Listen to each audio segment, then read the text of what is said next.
Mobility Rocks. Shared Mobility Rocks.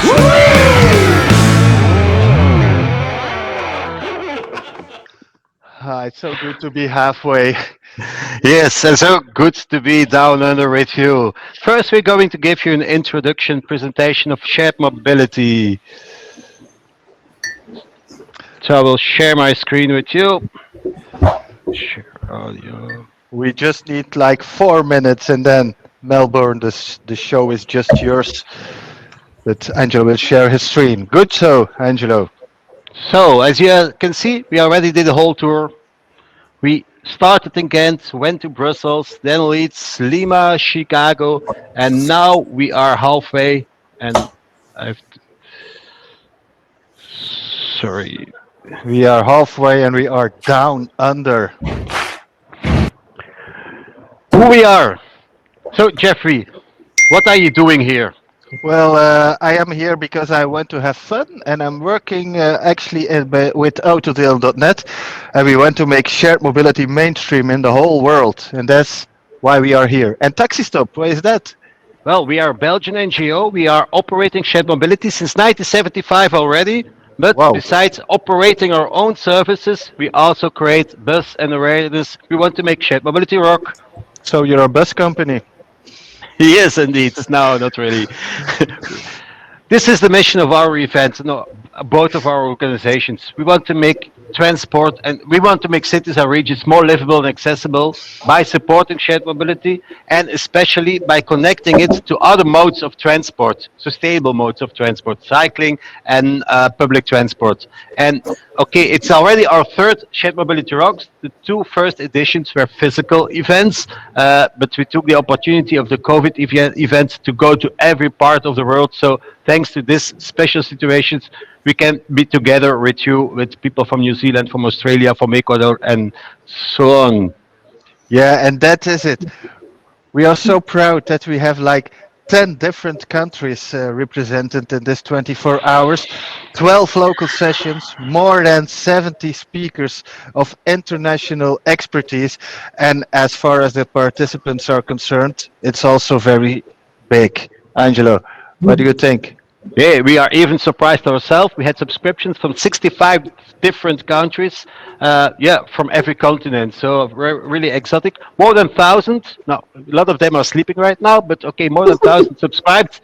And we asked everyone to share his favorite rock song with us. Yeah, you know it because you are subscribed.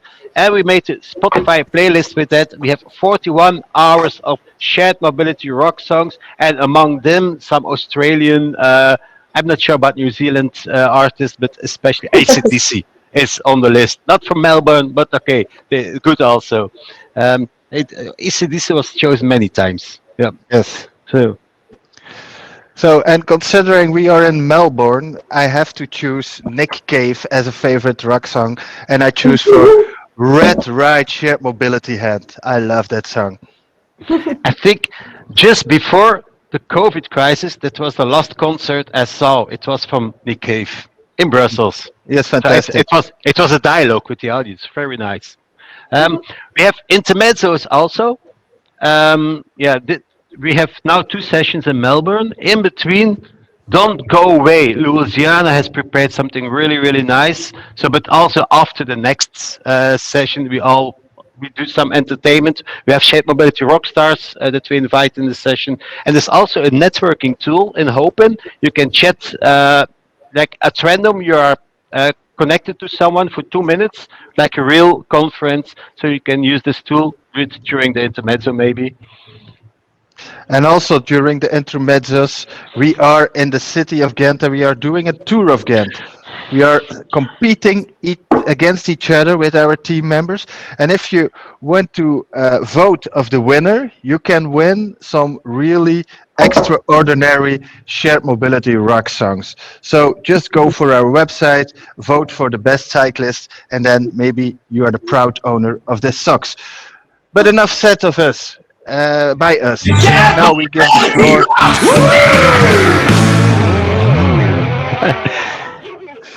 He said, enough said. Yes, Louisiana, the floor is yours. The world is listening. Good luck with your session. Thank you very much. Let me share my Yeah, screen. thank you, Louisiana. Thank you. Cheers, mate. See you later. Cheers, mate. Okay, let me just solve the technology. Ooh. Okay. Can you all see? Yep. Great. Thanks. Okay, so welcome everybody to Australia and New Zealand, these amazing countries. So before we start, for those in Australia, I'd like to acknowledge the traditional owners of the land on which we meet today and pay respects to the elders, past, present, and emerging. And, oops, sorry. Now it's moving. So welcome again to these beautiful countries. And first of all, thank you big time to Angelo and Jeffrey for inviting me to participate in this initiative.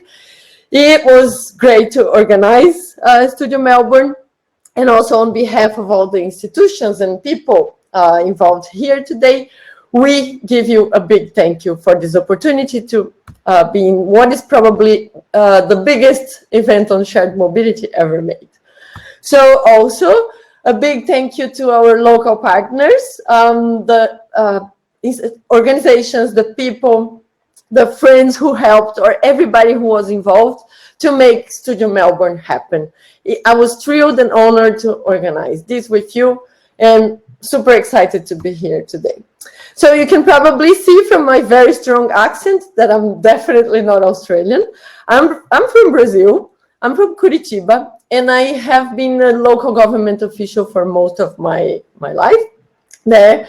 And when I got to know car sharing in Germany, I started asking myself some questions of what kind of implications this has to the city and how we planners, I'm an architect and urban planner, so how we planners should deal with the mode to integrate with the other systems and make the most out of it. So I kind of fell in love with this topic, started researching it 10 years ago, and that's what brought me to Australia for a PhD. So in 2019, I was fortunate enough, especially for these times, to literally go around the globe and talk to cities and try to understand how they were dealing with car sharing and see what good initiatives we could learn from. And I interviewed people from all these countries, from operators to government officials to related organizations. Some of you may be there today, I'm sure they are, so hi and thank you again.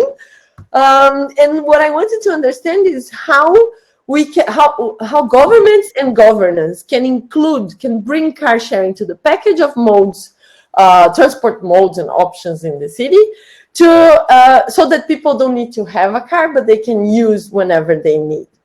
And it's totally aligned with the golden rules of shared mobility, organized by the Shared Mobility Rocks team. It's going to be out. This is a great book. It's going to be out soon. And my research is actually very aligned with the rule number 8 that says that without proper policy frameworks, shared mobility cannot rock. I couldn't agree more, and I'm kind of looking at how this happens or what proper policy frameworks mean. So enough of that. Now Studio Melbourne. The main goal of our studio was to show how shared mobility can help to create more livable and accessible regions in Australia and New Zealand. And because images speak louder than words, I thought this image would explain really well the potential, or show really well the potential that shared mobility has. So it's more than time to exit the highway to hell and enter the shared way to heaven. So we are gonna run 2 sessions today. Both of them have a similar goal, but with different perspectives. So this is session 7, and we are going to have an overview of shared mobility in Australia and New Zealand. We are going to have some industry representatives with us today, some stellar moderators and operators representing the industry.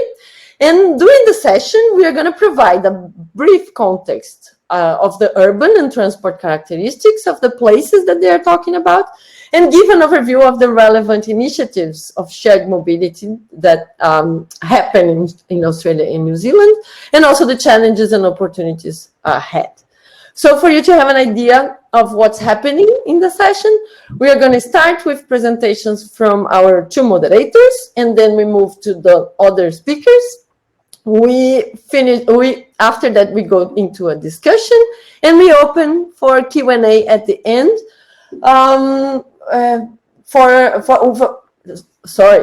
Allowing the audience to participate. And you're very welcome to also join us during the chat. I'm going to be monitoring this during the session, and I'll close the session later. So just to remind, this session is being recorded, and it's going to be available later on the website. So now I'm very delighted to hand over and introduce our first moderator, who is Stacey Ryan, who is a policy manager at ITS Australia. And ITS is for Intelligent Transport Systems. And Stacey also has experience in the government, but also in the music sector, in a radio station. So Stacey, thank you very much. And the stage is yours.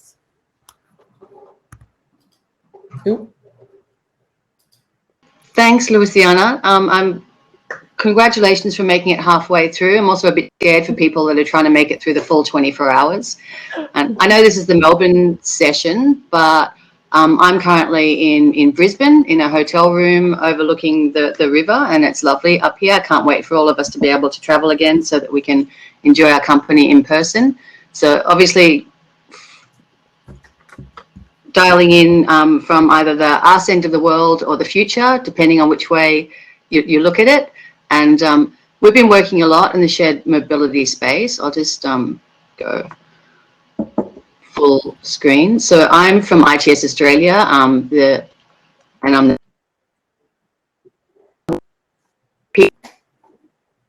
industry transport technology providers and operators in the country. Been around for about 25 years.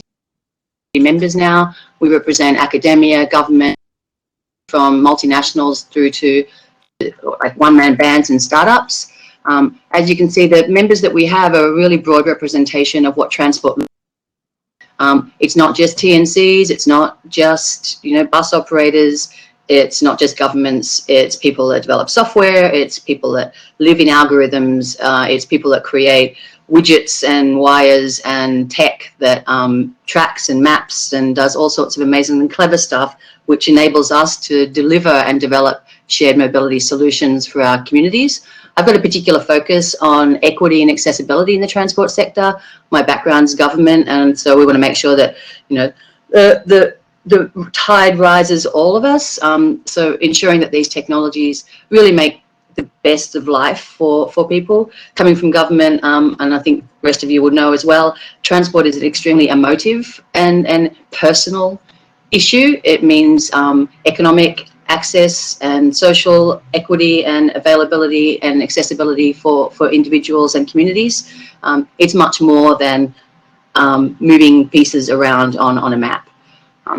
So there's quite a bit going on in Australia. MASS, MOD, or whatever acronym you want to call it. We're doing a lot in demand responsive transport and sort of nibbling around the edges of what MASS looks like.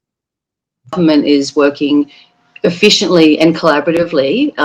Australia, we host a national reference committee for mobility as a service. So we get together twice a year. It's about 60 of us from government, industry and academia that share lessons learned, talk about the research that's being undertaken, and try to identify areas that we can only do collectively. Like the individual organizations can develop technologies or build policy or change governance, but collectively across borders in Australia and internationally, we're a small market, so we need to make sure that we're looking at what happens elsewhere, and we don't want to get too ahead of the curve, but we want to make sure that we're designing products and services that really fit our community needs and our network needs. So there's been a few recent launches of MASS in Australia. Placey, the one that's missing from this graphic, is Uno from Cubic, which is not so much a mass platform as a shared mobility interface.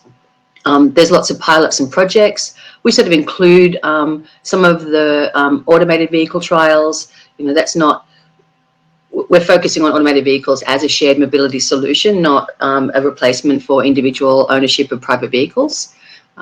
So we've also got a dashboard on our website that's interactive, and you can play around with all sorts of different focus areas, whether it's policy and governance or pilots, data applications, and new algorithms that are being tested and trialed across the country.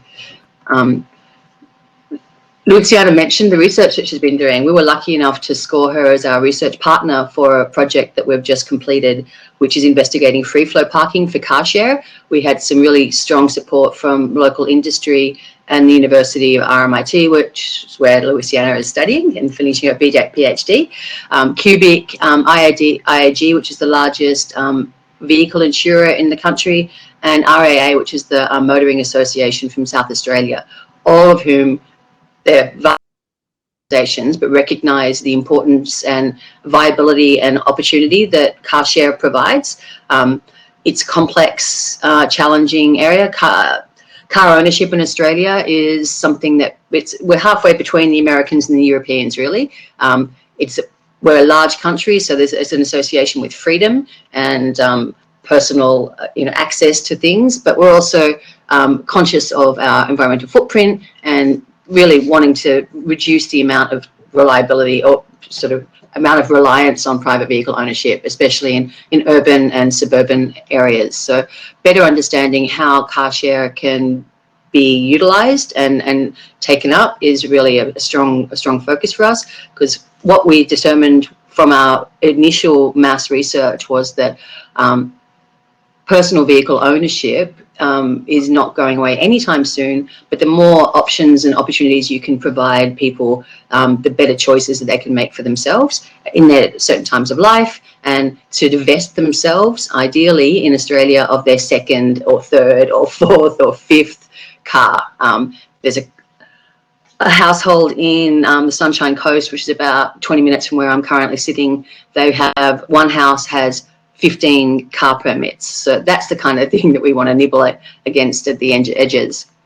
Another research project, which is sort of tangentially related to shared mobility, is around this connectivity in ITS.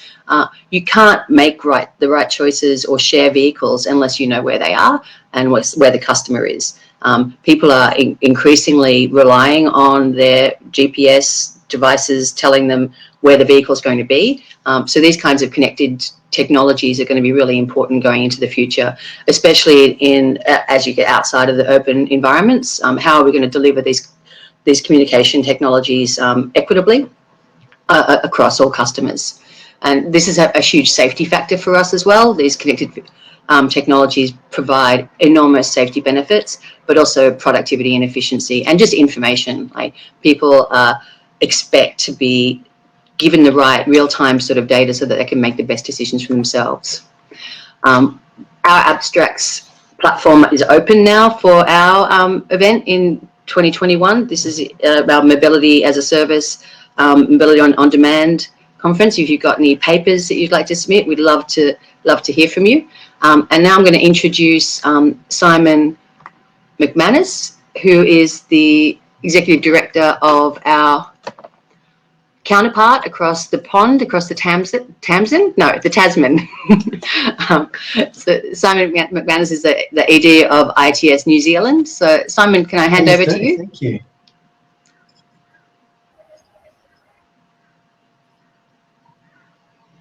Can you see my screen there, guys?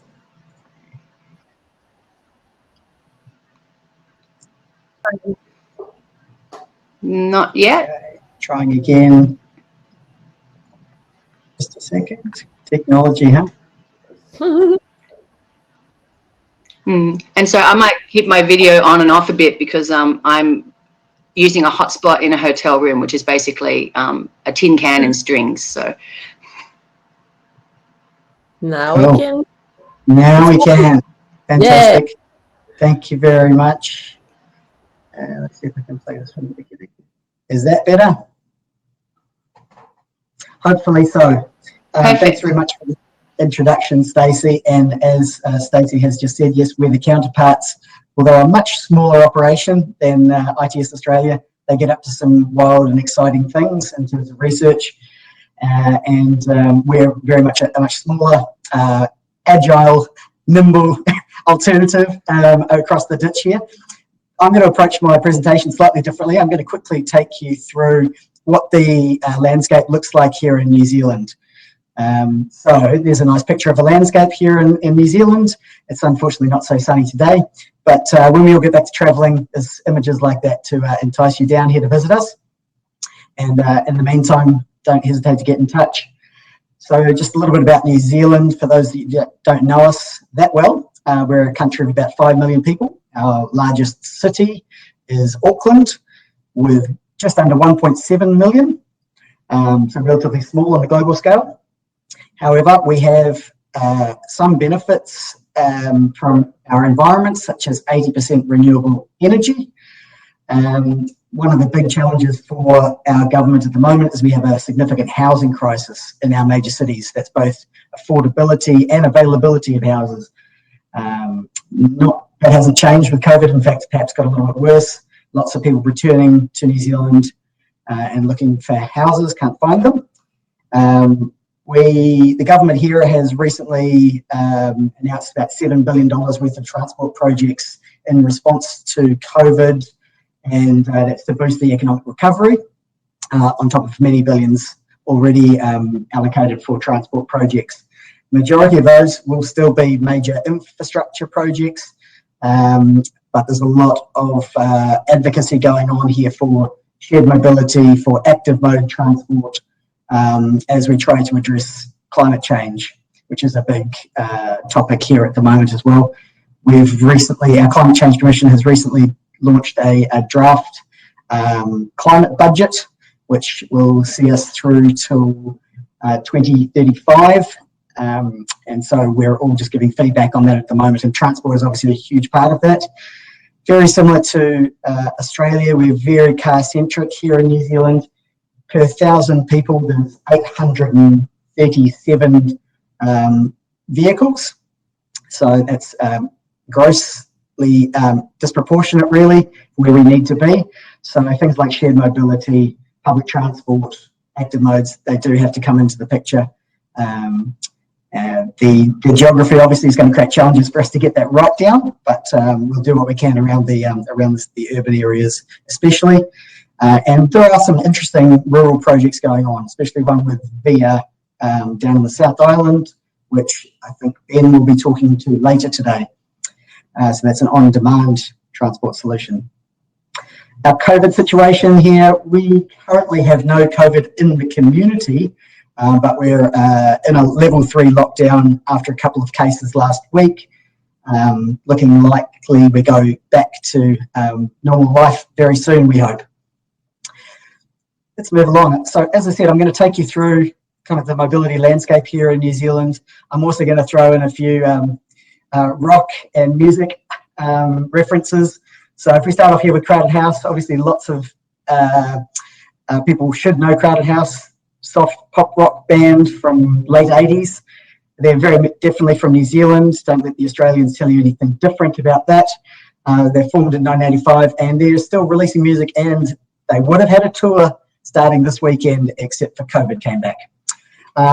So let's have a look at the micromobility, which is what we're all here for, looking at mobility.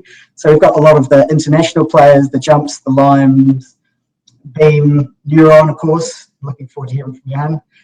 We've got a couple of Kiwi players, Flamingo and Blip, small enough, but they're still fighting. And down the bottom here, we have Next Bike and Big Street Bikers. They're, bike sharing and subscription services for e-bikes and bikes. A little plug here for micromobility industries. If you're particularly hot on micromobility, you might like to check out micromobility industries. They put out a great podcast, some newsletters you can subscribe to, and they've got a couple of big events that you may be aware of, one in San Francisco and another in Europe generally every year. I think COVID's quashed them recently. The podcast is hosted by Horace Deju, who we had out here at TTEC, our big conference in 2019, and is co-hosted by Oliver Bruce, who's actually based here in Wellington, New Zealand. Some great content there, interviews with the likes of the CEO of Beam recently, and lots of discussion around cars. Apple Car will be a big one, I'm sure, in the recent podcast. Check it out. It's my recommendation. Let's head over into car sharing, and on the left-hand side there, I've got a reference to the Datsuns. If you like hard rock, big guitar solos, wailing and screaming, check them out. One of my favourite bands from the 90s. Car sharing in New Zealand. So we've got basically, there's three major players. There's Mevo, Zilch, and City Hop. City Hop was the first one, started back in 2007 in Auckland, of course. Big opportunity here. So they've been working with the council here to get on-street parking, use the council's car parking buildings. And most recently, they've also been working with property developers. So they've got car sharing popping up in new apartment blocks and so on. Zilch is a zero emissions car sharing. They actually got their first step on the ladder, if you like, launch in conjunction with the Christchurch City Council. So council support there. Council actually reduced their fleet significantly and got a whole bunch of the electric vehicles from Zilch. Mevo is the Wellington-based car sharing operator, and they're looking to start here in Auckland shortly. Europcar is a big global brand that you'll be familiar with. Just kind of dabbling in this space here in New Zealand. I believe they have quite a big operation in Europe. They have, half-day car rentals, basically, that you can go pick up from the airport and drop back to the airport, that kind of thing. What has been a recent emerging trend is the subscription-based services. So as opposed to car sharing, which you're taking by the hour and going A to B to back to A, subscription services, you rent a car for a month. So it's achieving a similar goal if you need a car for a period of time that's more than an hour or half a day, if you like. Interestingly enough here, the Turner subscription service is being started by a company that is one of our major car importers, vehicle importers. Just a little aside, majority of New Zealand's fleet comes in as second-hand vehicles from Asia, from Japan in the majority. And so Turner's had a big business in importing cars from Asia. They've now recently launched their subscription service, so they're obviously seeing an opportunity there. And I think they've got some small investments in Australia in that space too. Another one that's interesting to look at, Mercury, is an energy company, actually. So an energy company dabbling in subscription services, obviously driving the EV uptake, allowing people to have a subscription of an EV for a month. Try before you buy, if you like.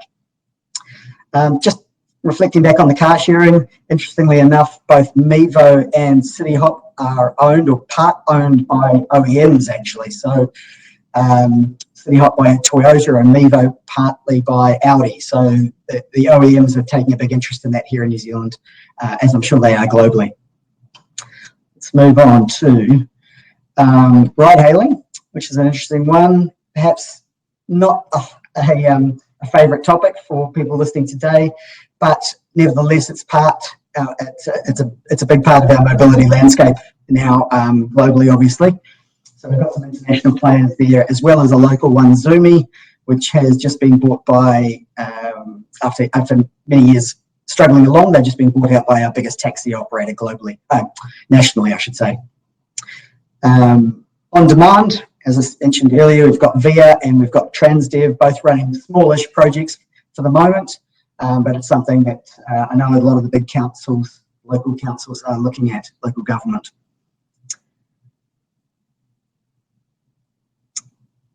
Now I'm going to move on to some innovations.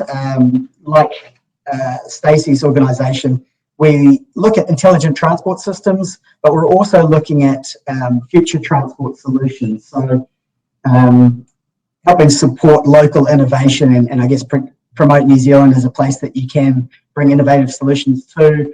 You can trial them here. The government's always very keen to talk about trialing new things. So here's an example of an innovation that we've got going recently, and just flicking back to the music suggestions that I've been making. Alien Weaponry, I love the name of that band, and I think it perhaps applies to a little bit of mobility as well. Check them out, they're really cool. They sing in Te Reo, which is the Maori language. Recently got onto the cover of the Future of Metal Hammer magazine, which is for heavy metal fans, and they were called the Future of Metal. So check them out if you like the harder stuff. Going back to Locky Docks, number one that I wanted to talk about. So Locky Docks is kind of e-bike and scooter parklets which have been popping up in our major cities. So a place to store and charge your private e-bike or scooter, offering security, offering charging, and information, for instance, on bike paths and so on, where to cycle in that local vicinity. Got some really cool designs coming up for their parklets, ideal for that kind of urban disruption innovation space. Incidentally, they were started by Big Street Bikers, who you might have seen earlier in my presentation there, the e-bike rental and subscription provider. Well, there we go. So innovation number two, can't talk about transport innovation in New Zealand without mentioning Omeo and HMI Technologies. HMI Technologies is probably our largest and longest running ITS organisation or business here in New Zealand. They're providing, the traditional ITS technology such as VMS signs and so on for traffic management, and they saw that as vehicles became more connected, the connected vehicles would be replacing their signs, so they decided they would branch out and actually create their own connected automated vehicle. So that's a real photo that you can see there in my presentation. They have operations in Australia as well. They're a big, I think, gold level member of ITS Australia. The idea behind the Omeo shuttle is as an automated shuttle for last mile and those multimodal journeys.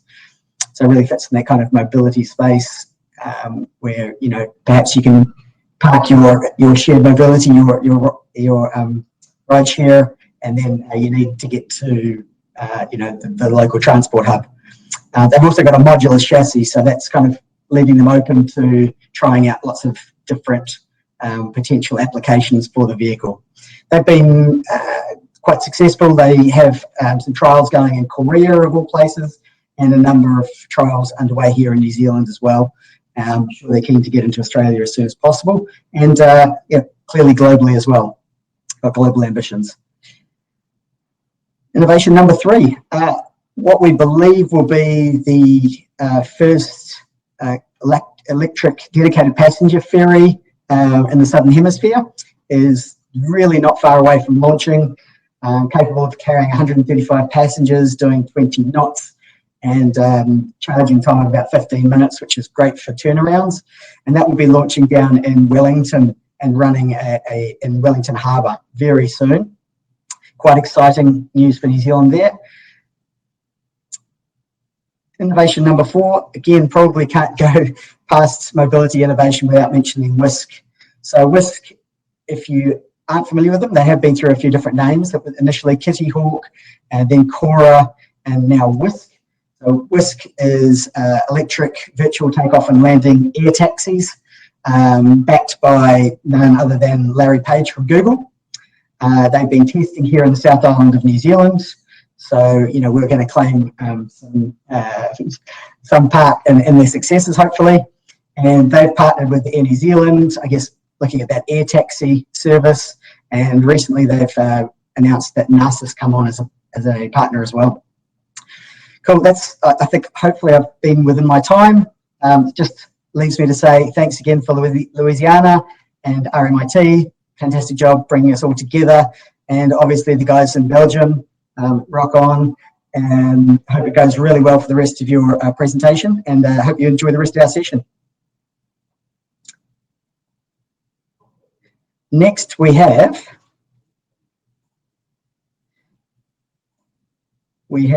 coming up, let's see, am I still sharing? I'm going to be next sharing the screen.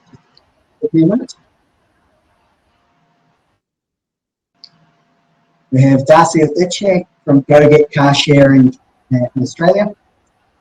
His presentation is a long way to the top. Love the musical reference there.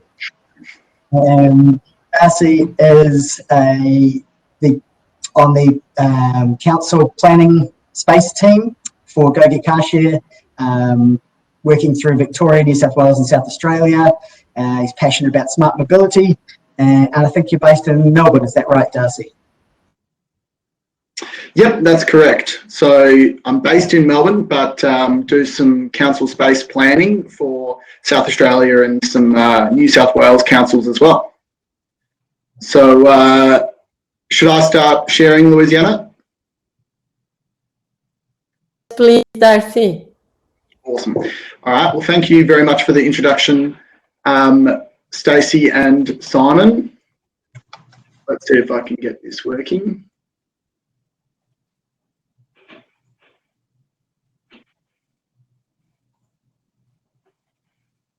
Let me know if you can see that.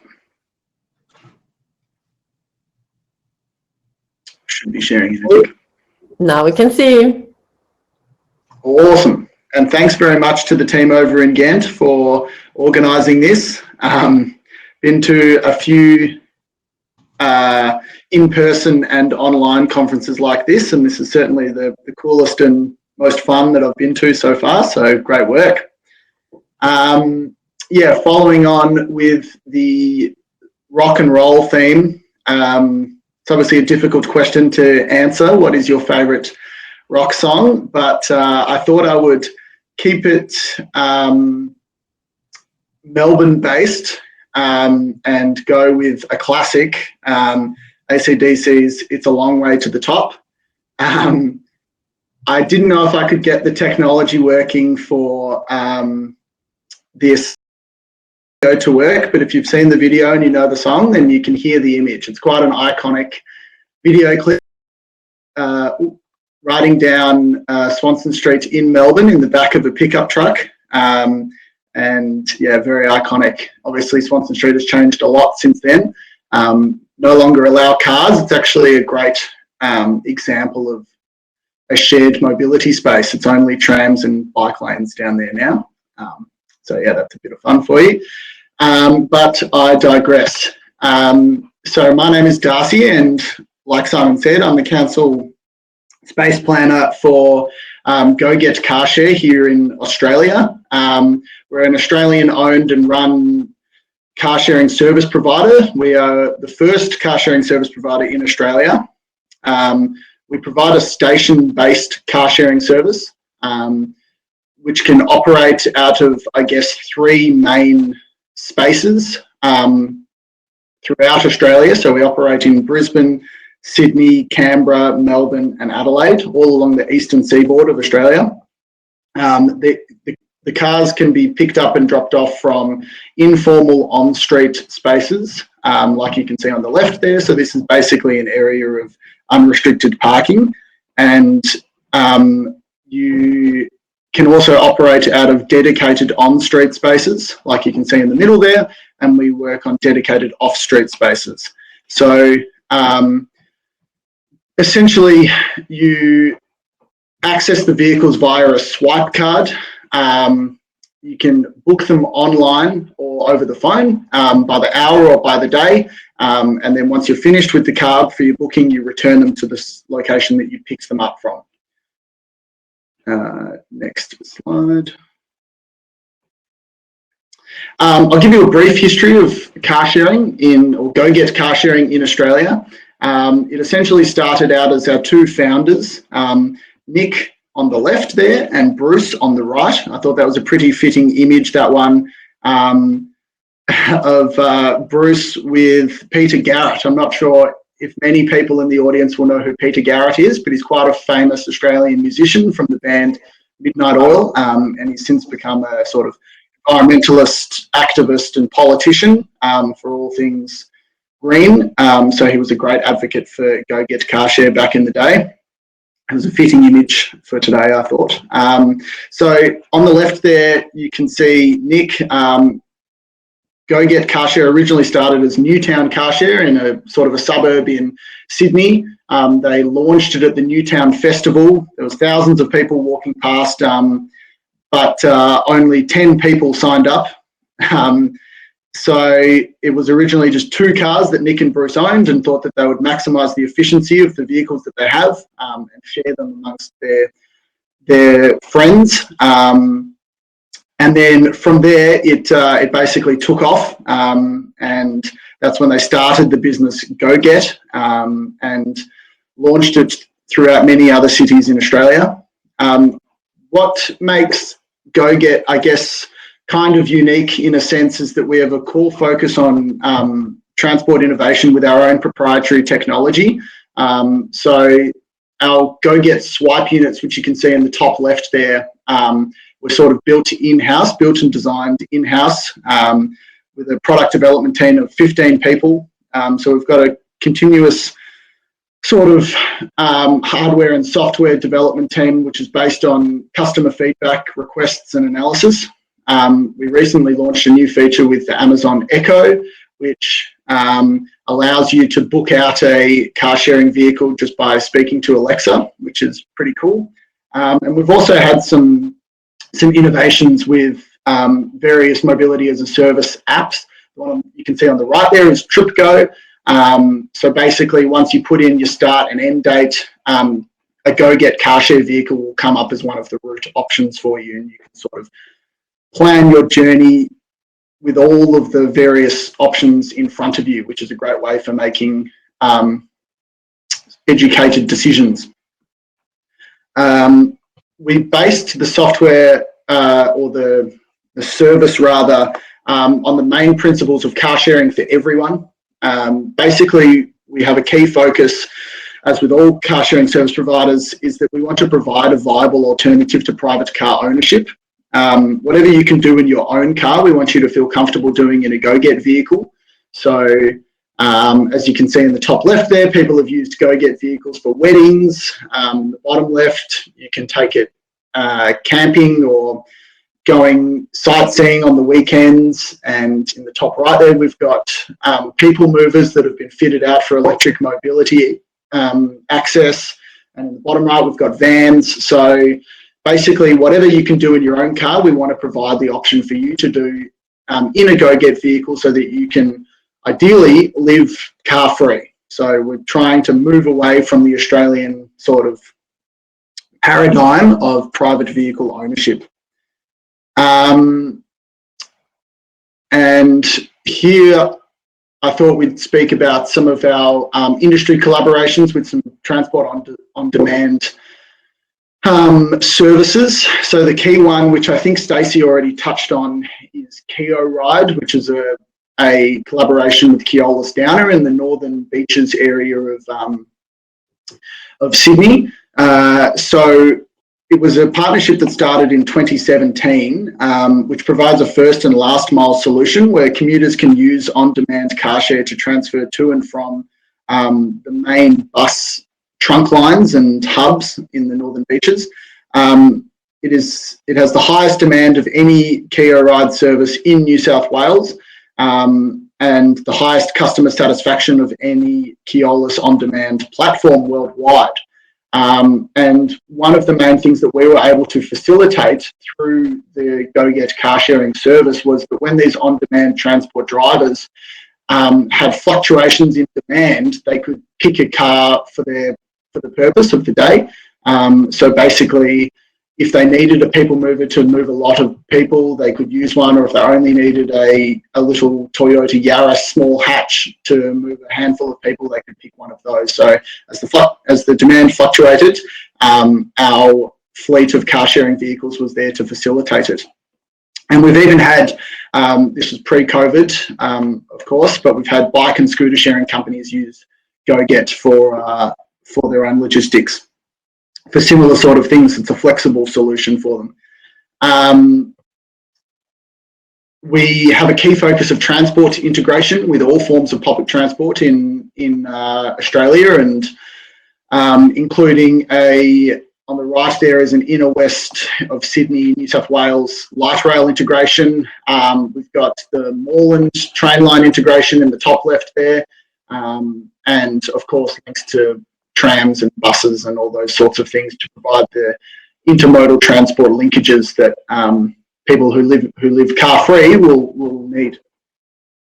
And basically, to sum up what this has led to, all of these key focuses for GoGet over the past 15 to 20 years has meant that essentially one GoGet vehicle has been proven to remove 10 privately held vehicles off the road. Our members, through survey results, we've ascertained that they have roughly a 50% reduction in vehicles kilometres travelled, and 75% of GoGet members commute via either public transport or active transport. 42% of business members state they no longer need to drive into work as they have the option of a vehicle nearby to their office, which is some huge improvements. And I'll just quickly touch on, because I know I'm probably running out of time, is the membership growth in Melbourne over the past 10 to 15 years. This is from 2007 to 2019. So when the service launched, you can just see it sort of started to explode and the demand was there, and we've started to allocate spaces to meet this demand. So what initially started as a service where it was just people asking for a vehicle near them, it has now started to be a sort of metropolitan-wide spread of service availability, and it's transitioned into a much more data-intensive process of allocating spaces to meet the demand. Similar to a mobile phone service provider, where you need to ensure that there is a sufficient coverage across the entire area. And in areas of high demand, you need to add more and more vehicles to meet that excess. Now, what we try to do is, this is an area of the northwest of Melbourne. The little blue bubbles represent 250 metres catchment around the vehicles. So this is what's been highlighted as a walkable distance to go and pick up a car sharing vehicle. And you can see we're trying to cover as much spread as possible. But one of the key issues that we're running into is these purple boundaries in Melbourne are the local government areas, and car sharing provision is now a responsibility, as it currently stands, is a responsibility of local government. And so we are at sort of the whim of the local policies for car sharing growth. And this is a key issue that we're struggling with. You can see some local government areas have a much higher representation of car sharing service availability, whereas others are struggling a little bit more.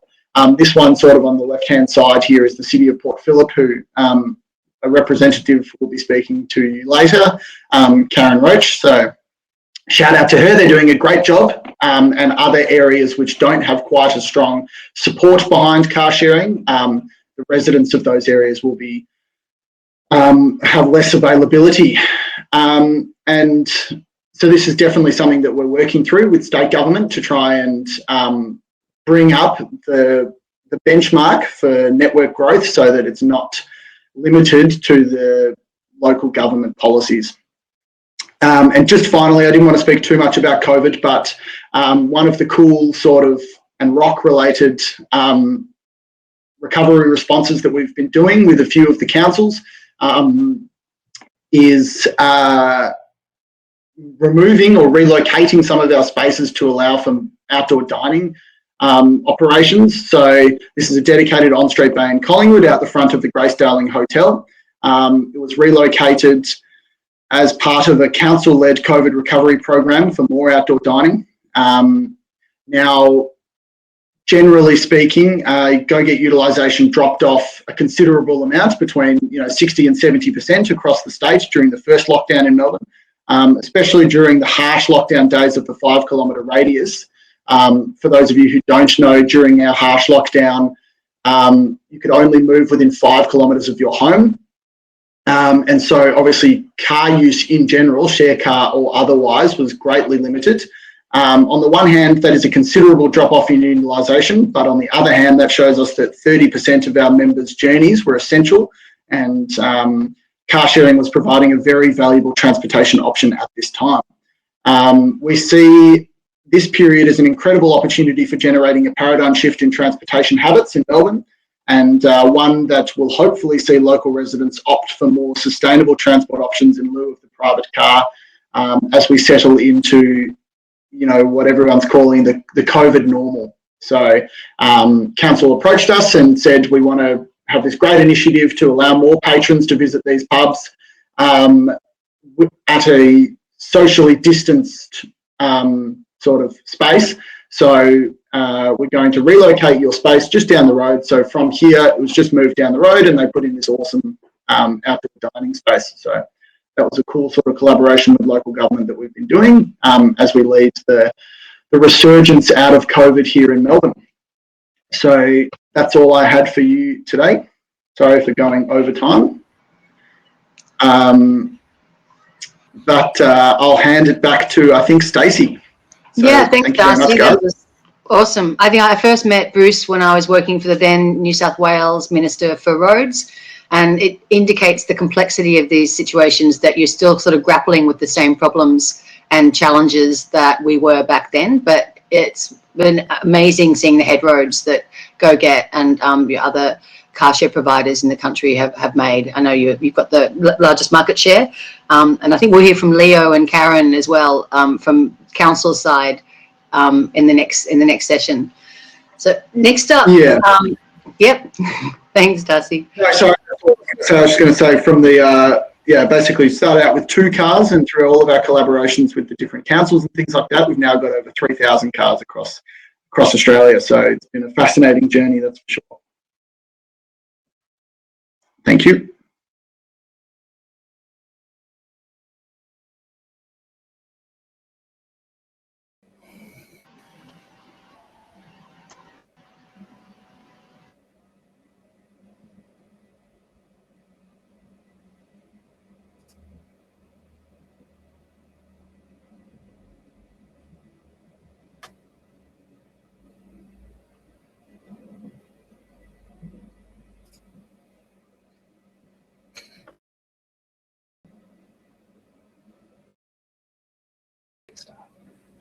I don't seem to be anyone introducing. Monica? Oh, I can hear you now. Hello, can you hear me? Hi.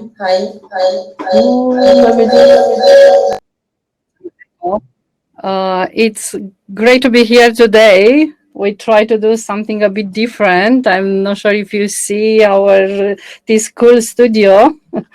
We have here everything we love about Newcastle. We have electric bikes, we have good music and surf.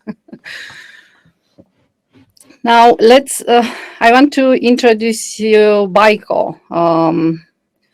BICO, it's a fully integrated e-mobility vendor, operator and software provider that supports all e-mobility vehicles whilst also providing full network planning and design expertise, data management and customer service. We are a sustainable mobility provider and we use technology to encourage people to have an active and healthy lifestyle, which has a positive impact to community well-being.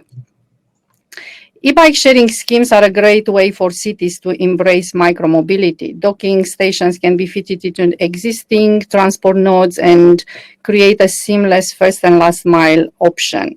Expanded networks of charging stations and e-bikes can connect suburbs to key urban spaces, reducing the need for car parking spaces and the associated infrastructure. These schemes are about convenience for the individual users who can choose where, when, and how long they want to use an e-bike, and also about the health, social, and economic benefits for the entire community. What is unique about BICO, it's in the e-mobility space, it's our experience in both technology development and operations, as well as the research and planning expertise. Many Australians consider cycling or scooting as impractical or dangerous, as we don't have here the same cycling culture like in Europe, for example. For some cities and suburbs, that is true. It's too challenging for micromobility players and schemes to succeed until significant infrastructure improvements are in place. This is why we map our cities through the cyclist eye, not the driver's eye, when we start planning a new program. We identify quiet back streets, parks, and shared pathways, so even the most inexperienced riders can navigate their city with no stress at all. Here is an image of our the third generation e-bike. We will launch this year, purpose-built for sharing with real-time battery, motor, brakes, and motion monitoring, but also with some new innovative features we are absolutely sure our users will love. We have also developed our proprietary software platform with versatile API capabilities and transport metrics integration, as well as integrated customer support platform based on our experience as operators of public e-bike share programs. Our young company, with an amazing team, has pioneered a few firsts in Australia. Our hard work has been rewarded on several occasions. In 2018, we launched the first public e-bike share pilot in Australia, winner of the on-demand transport program, following a competitive tender process launched by the New South Wales government to identify and pilot creative new ways for people to travel, especially for first and last mile solution.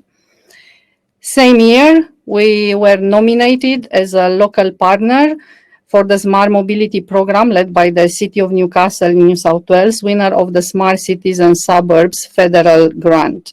Another first was a residential e-bike share program in Canberra, which brought us the Best New Product Award at the Urban Developer Awards in 2018. The trend continued in 2019 when we won the Best Smart City Solution at the New Digital Awards in Newcastle. Now 2020, the biggest win of 2020 was that we were able to keep the program operating in Newcastle beyond the pilot period. We also increased the cleaning and sanitizing procedures and continued to provide essential transport services during the worst of pandemic. We currently have programs in Newcastle, Sydney, Canberra, and Perth, with many more to be announced this year. I will talk today a bit more about our program in Newcastle. You saw the beautiful scenery of this gem earlier in the video presentation.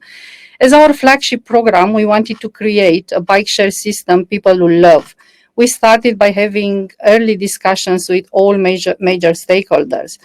We mapped the city and we designed the bike share network based on our findings and also on the community feedback. We created a Newcastle-based call center for customer service. We have direct email and phone support service for public and also for Transport for New South Wales and council inquiries. We opened a new service and maintenance facility, and we created local jobs for operational support, including maintenance, rebalancing, and service.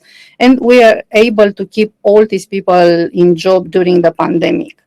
So community responded. We've seen 400% increase in usage in 2020 compared to previous years. We have a very balanced gender distribution amongst our users, with 48% woman participation rate, which is very high. We also have users from all demographics and social categories that are using the e-bikes on a regular basis. Some fun facts for our e-bike share program in Newcastle. Our shared e-bikes circled the earth more than 4 times since we launched the program in 2018. If all these trips were made by car, we would have generated additional 45 tons CO2 emissions. Our local community must be much healthier now, as we calculated that 15 billion of calories were burned in all this time. The ocean and cycling, surf, which is very popular here, might have helped too. If you have any questions, I know we are at the end of the session. I am happy to answer all your questions. Thank you.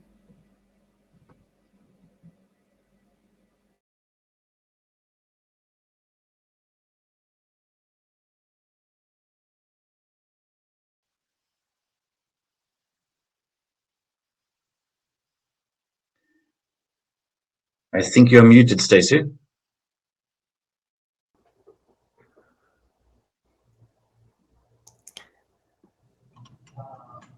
Stacey is still muted. Hopefully you can see my screen here, guys. Just sharing the screen to introduce Johan, who's our next speaker. Thank you very much, Monica. Fantastic. Great to have a bike share company doing so well in Australia. Johan is the corporate affairs manager for Neuron, which is based in Singapore, I think. And Neuron obviously operating throughout Australia and here in New Zealand as well. Over to you, Johan.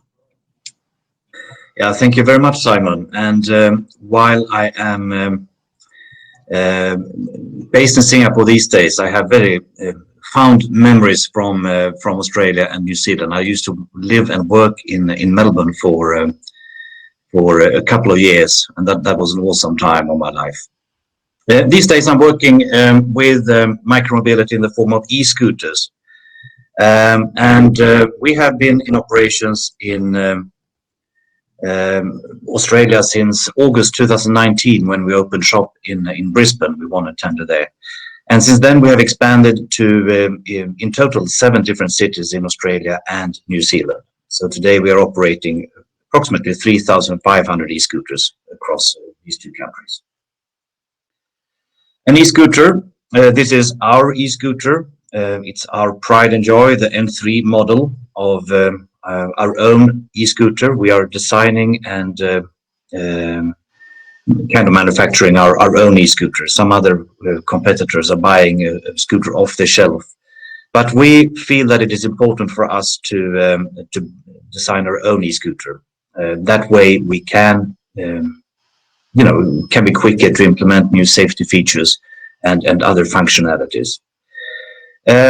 These devices are purpose-built for ride sharing. So if someone has seen an e-scooter in a store, they tend to be quite small.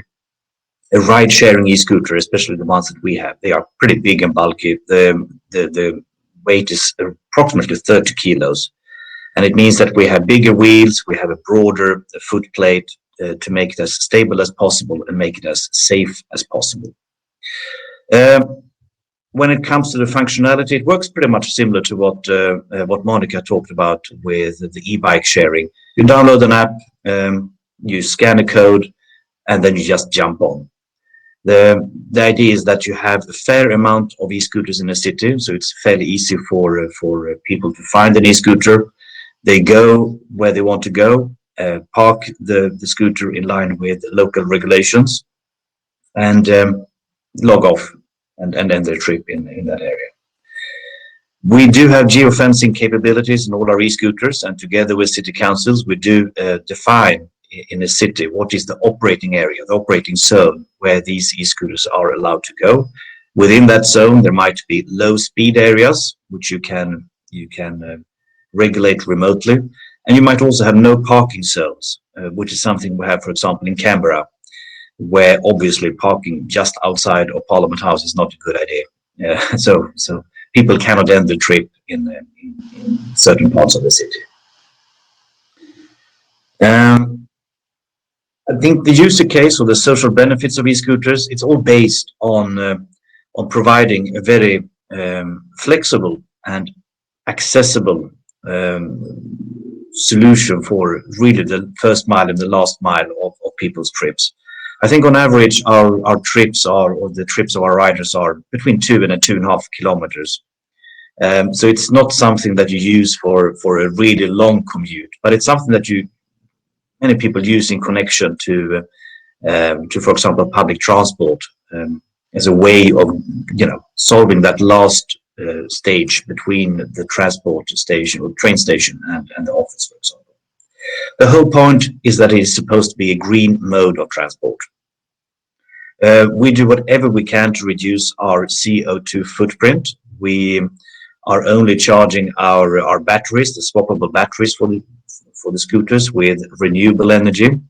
And essentially the only CO2 emissions we have, it's coming from the manufacturing process and the shipping and the logistics of scooters from the factories to the cities where we operate. We do offset that carbon footprint to the extent possible. And the whole point is, of course, that we should try to make people drop the car. Instead of taking a taxi or taking the private car for a shorter trip, they should be interested in jumping on an e-scooter to make those kind of short trips, primarily in a city center. We do create jobs, just like Monica shared with Byko. It's a high-touch operation, running an e-scooter ride-sharing business. We have approximately one staff member for every 10 scooters that we deploy in a city.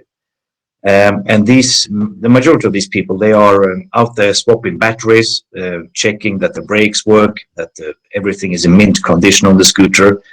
And especially now during COVID-19, we have put an added emphasis on sanitization of the helmets and on the handlebars and so on, to make it as COVID safe as possible. Just a few data here on how people are actually using our scooters. So this is from a pretty big user survey we did in Darwin. We have done similar surveys in other cities too, and the results are remarkably consistent across cities. The majority of our users, they really appreciate the service, obviously, otherwise I suppose they wouldn't really use the service. But what is interesting is that most of the trips are purposeful trips. There is sometimes a belief that people use e-scooters as some kind of toy, just strolling around in the city in a careless manner or carefree manner. But that is not really true. People tend to have a purpose. They either are going for a lunch or, going for an appointment, or they're going to do a shopping errand. We do know that approximately 75 to 80% of people, they do a purchase either before they start the trip or after they end the trip. And if you add to that equation that 14% of all our trips in Darwin would not have happened without an e-scooter, and then you take those 14% times, in this case, 78% of people making a purchase before or after the trip, it means that we do add economic activity in most cities where we are doing business. More mobility does increase economic activity. And we are very happy and proud that we are contributing to that fact. Another big thing for us is, of course, how many trips are replacing car trips. And Darwin is having a very high number. 56% of all e-scooter trips are directly replacing a car trip. People would otherwise have taken the car or taking a taxi or an Uber or something to get to where they want to be. I think this number is a little bit higher than what we have in other cities. I think in Canberra and Brisbane we are in the mid-40s, but it's still a very good number. And I think the reason why Darwin is probably a little bit higher is that because of the tropical climate, maybe it's not that conducive to walk around in Darwin, and that's why e-scooters are a really good alternative. One slide here on COVID-19 impact, and we had to step up our business when COVID hit Australia and New Zealand, and that's where we started to actually further increase the sanitization of our scooters. We did have a whole lot of in-app alerts for users, to care about the hygiene, and we also had an experiment with self-sanitizing handlebars. So it was some kind of disinfectant that we could apply to the actual handlebars that would have had some sort of self-sanitizing effect. It was used here in Singapore for public environments like elevators and escalators. We did operate in, for example, Brisbane throughout the lockdown in the early part of 2020. And I think what we did see that in Brisbane when we did follow up with our riders afterwards is that we actually had a huge number of new riders coming on board, simply because that e-scooters were seen as a practical way of getting to where you want to go and still practice social distancing. And a whole lot of riders saw e-scooters as a really good alternative to public transport or even taxi trips. And we did see that 25% of the people in that survey, they had actually started to ride e-scooters during the COVID. It didn't really happen before. And we are happy to see that many of them have kept with the service. That's a really nice thing to see for us. My final slide here, and one thing that separates Australia and New Zealand from many other countries around the world is a little bit on how regulations have really helped spur innovation and making us as operators providing a better service. So in both Australia and New Zealand, we're dealing with highly regulated environments. There are a lot of regulations on the actual scooter, where it can go at speeds and the power of the motor and so on. But there are also a whole lot of requirements from city councils. They're putting the bar high for us when it comes to making sure that helmets are available on the scooter, that we don't have scooters lying around on the street, but that they are actually parked in a proper way and so on. And I think this is something that for the people that are on this call and are working as in a city council or in a public office of sort, I think this is something that Australia and New Zealand should be pretty proud of, because unlike, for example, some countries in Europe, there have been not that many issues with complaints around e-scooters. There might be, an occasional complaint with reckless riders, but those complaints are quite rare. And for us as operators, it means that we have developed a number of new features to respond to these requirements from regulators. So here I mention a couple of them. And the first one is what we call the helmet lock, which means that you do have a helmet attached to the scooter, which means that whenever someone is unlocking the scooter for the trip, they also unlock the helmet. And it means that you always have a helmet attached to the scooter, which of course is a very important safety feature. That was a direct result from interaction with the Brisbane City Council, who said that we are sick and tired of seeing these helmets lying around on the streets because your riders are throwing it in, in parks and ending up on top of statues and so on. Is it something you can do to make sure that we reduce the litter while still keeping helmets on the scooters? And that's how we designed the helmet lock. We have a functionality in the scooter where our team do get a tipped scooter alert. So that was a problem in Adelaide, where the winds can be pretty tough at certain occasions. And then the city of Adelaide said, okay, we like your service. It's a great thing, good for the city and so on. But can you do something about these toppled scooters? It doesn't look nice and it is a hassle for people, especially with disabilities. And then we developed this tipped scooter alert, which means that our teams that we have 24/7 in each city where we do operate, they do get an alert on their iPads and can see immediately when a scooter has toppled over. Then they just head over there, park it in a proper way, keep everything tidy and nice. It's also an important safety feature. So if you do have this alert during the trip, it could indicate that someone has been falling. That means that in the app, the rider get a message, are you okay? Do you want help to contact emergency services? And then they can, if they have had an accident, they can contact the emergency services like an ambulance or so on through the app. And that was another technological innovation that came out from the interactions with city councils. Because I think effective regulation, it is the best way to get the most out of micromobility. We are of course at the mercy of our own riders and they like the service. We are certainly at the mercy of city councils that we are continuing to be a positive contribution to the local community. But we are also at the mercy of people that are not using our scooters. And that means that we need to reduce the concerns that they may have around reckless driving or around improper parked scooters or any kind of nuance that they get from e-scooters. And I think our recollection or our conclusion from Australia and New Zealand is that effective regulation will probably be resulting in the best outcome for all parties involved. And effective regulation doesn't necessarily mean over-regulation to make it very difficult to ride e-scooters. It's perfectly possible to find a sweet spot there that do address the interests and concerns of all parties involved.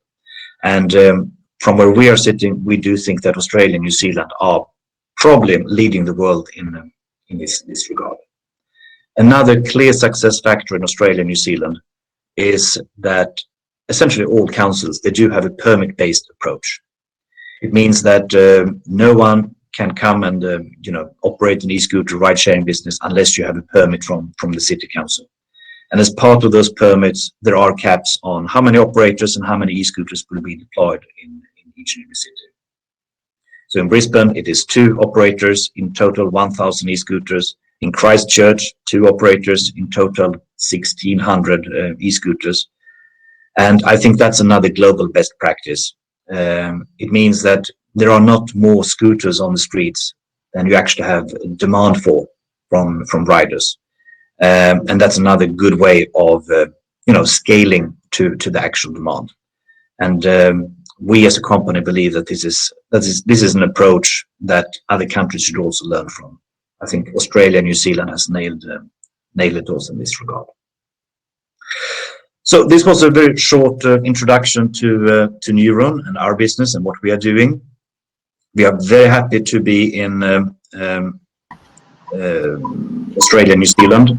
We really excited for the future, and we do think that micromobility and e-scooter ride sharing has a tremendous opportunity for growth and long-term success in these countries. So thank you very much. Thank you, Johan. I think my audio is not great. Simon, do you want to?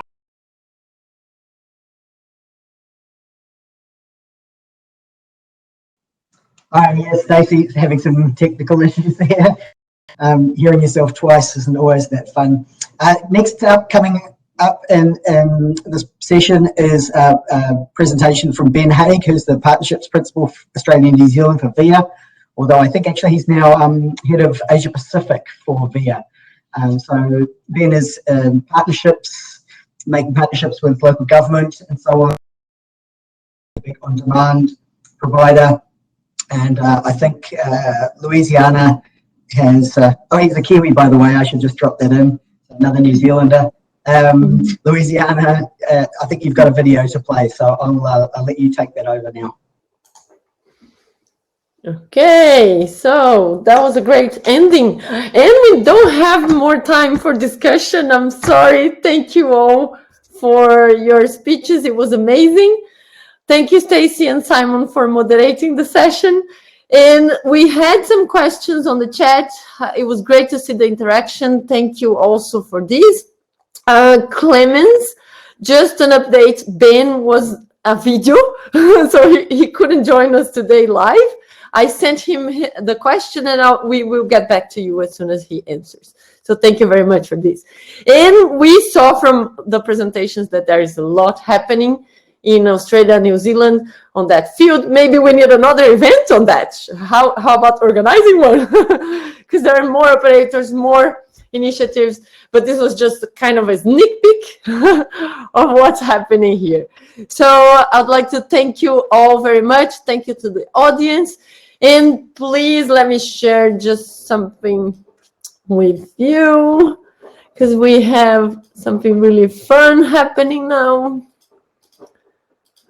Oh, yeah, so thank you. And these are the ways to say thank you in Australia and New Zealand. Cheers, mates, and Nyamihinui. Nyamihinui. Nice one. Nyamihinui. Cheers. You. Thank you. Yeah, so thank you, everyone.